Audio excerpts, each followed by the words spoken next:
There is no last scene like the last scene of Shakespeare's Titus Andronicus.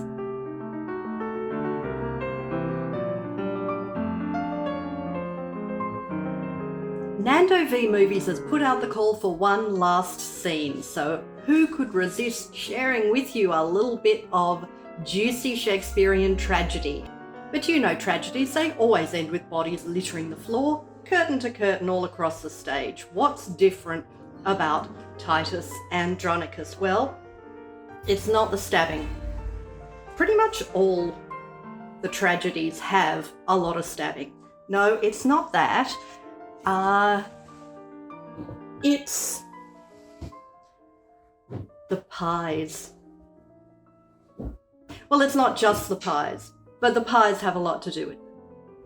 What's different about Titus Andronicus is the comedy. It is the way the comedy is embedded right in the sinews of the bloodiest, most over-the-top, most outrageous stab fest of any of the plays. If you're curious about why someone might have decided to write a play like this and what influences and conditions might have prompted Shakespeare to think that this was a good idea, I'll link you to my other video on Titus Andronicus down below. So obviously, last scene. Before we talk about it, we need to know how we got there. What is it that gets us to pies? Titus Andronicus, like several of Shakespeare's plays, is set in ancient Rome. It's an example of a kind of play that was wildly popular with audiences of Shakespeare's day called revenge tragedy, but it also shows overtones of Seneca, so a bit of authentic, genuine Roman tragedy too.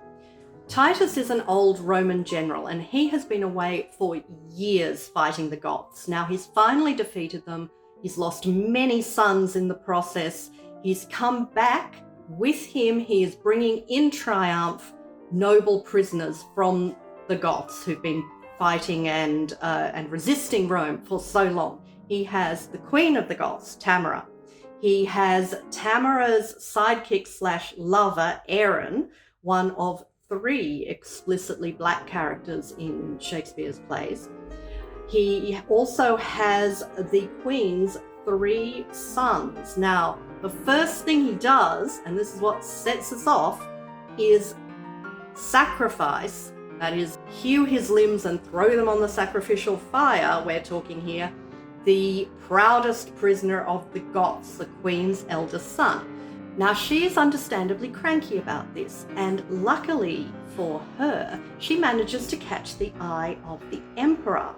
Now, the Emperor marries her. Now, suddenly this prisoner, this defeated prisoner, Queen of the Goths, is the Empress of Rome, and yeah, that doesn't work so well for Titus. Okay, I need to put in a trigger warning here for every possible kind of violence, abuse, and mutilation. It is a gore fest from here on in. We get severed limbs, we get all kinds of sexual assault, we get a string of murders carried out in a variety of ways, and what we're left with is Titus's daughter.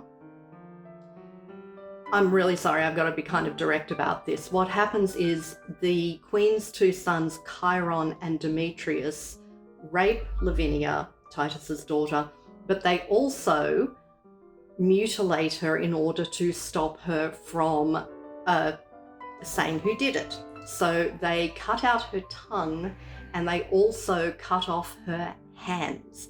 And this is because there was an ancient Greek myth about a king who raped a woman and cut out her tongue so she couldn't tell. And what she did was she embroidered the story of what had happened to her into a tapestry and had it sent to her sister. Her sister was married to said king, and upon receiving the gift of the tapestry and uncovering what had happened to her sister, the revenge she took on her husband was to murder their son and feed him to her husband. And this myth is constantly referred to in this play, and it the the queen's sons think they're being really smart by removing Lavinia's hands as well as her tongue, so she can't write down their names. However, she manages to concoct a situation where she takes a staff in her mouth and stumps and writes the names Chiron and Demetrius, the two sons of the Queen of the Goths, in the ground. Now Titus has all the information he needs. What is left is for him to plan an appropriate revenge, and he takes his inspiration from the same myth, but he takes it a step further because there isn't any mention of actual pies in the original myth, just the feeding of the son to the father. But Titus manages to negotiate a way to hold hostage Tamara's two sons. And he walks them through exactly what he's planning to do to them.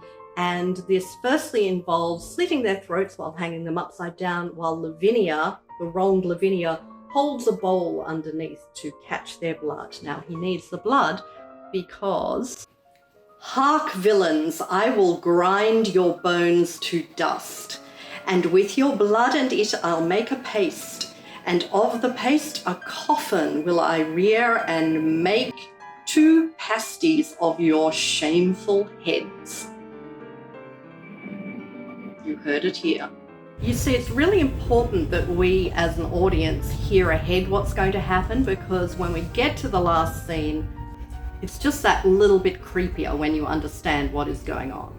That's just the preamble. Let's talk about what happens in that one last scene. Well, for a start, the script actually says, "Enter Titus like a cook." So we know he is basically in fancy dress for the occasion. There is a banquet table laid. The emperor comes in. He comes in with his wife, who is missing her 2 sons at this point.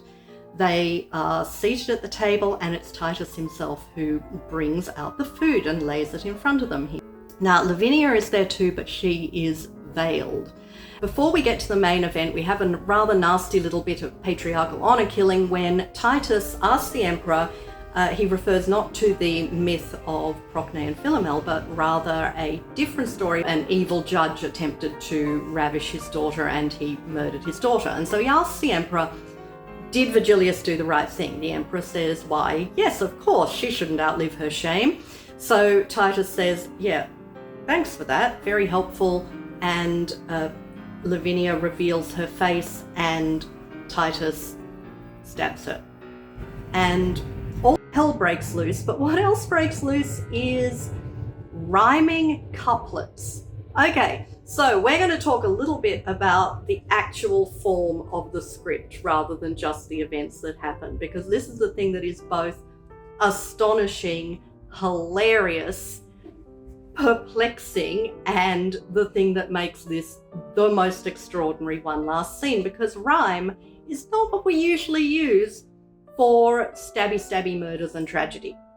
Rhyme means nursery rhymes and love songs and all those things in our world. But no, for Shakespeare, regular ordinary blank verse is just not weird enough for a scene like this.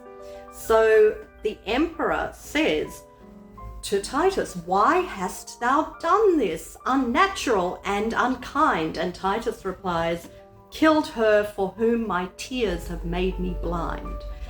And Saturninus, the emperor, says, what, was she ravished? Say who did the deed. And Titus's rather distracted reply is not to the emperor, but rather to the empress Tamara, who says, will please you eat, 'twill please your highness feed. Which is helpful for us as an audience because we can see our attention is drawn to the fact that she has been served and is eating. Because of the previous scene, we know what's in the pie.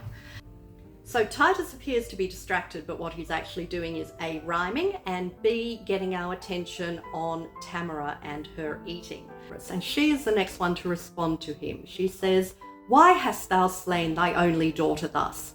And he responds, not I, was Chiron and Demetrius. They ravished her and cut away her tongue, and 'twas they that did her all this wrong. Now, this is not news to Tamara, but it is news to the emperor. So he says, go call them to us presently. And then we get the big reveal. I'm getting the props back. Why, there they are both, baked in this pie, whereof their mother daintily hath fed, eating the flesh that she herself hath bred. And then he remembers what he was actually there for and says, 'tis true, witness my knife sharp point. And that's the stage where he actually stabs Tamara and kills her in his final revenge. But we're not done yet. Because of course what Titus has done is he's just murdered the Empress at the banquet table with her husband, the Emperor, sitting right there. So what's he going to do? Of course, the next thing he does is rhyme. He rhymes. And he cries, "Die, frantic wretch, for this accursed deed." And he then kills Titus. It's always a rule in revenge tragedy that the revenger has to die at the end. Now, I haven't mentioned that Titus's very last son, Lucius, is also present. He's been leading forces against Rome, and this was supposed to be a kind of a negotiated truce meeting. But of course, his next response is, "Can a son behold his father bleed?" So still rhyming and still stabbing. And at that point, Lucius stabs the emperor and kills him. And so if you imagine on stage, we have a banquet table pretty much entirely furnished with human bodies. Now, this whole thing takes place in the space of like here, where Titus enters as a cook, down to here, where Lucius is left having killed the emperor. And then we have a little bit of wrap-up text and fini, but that all that death, all that bloodshed, all that frantic action happens in the space of that much text. It's fast. Let us sum up.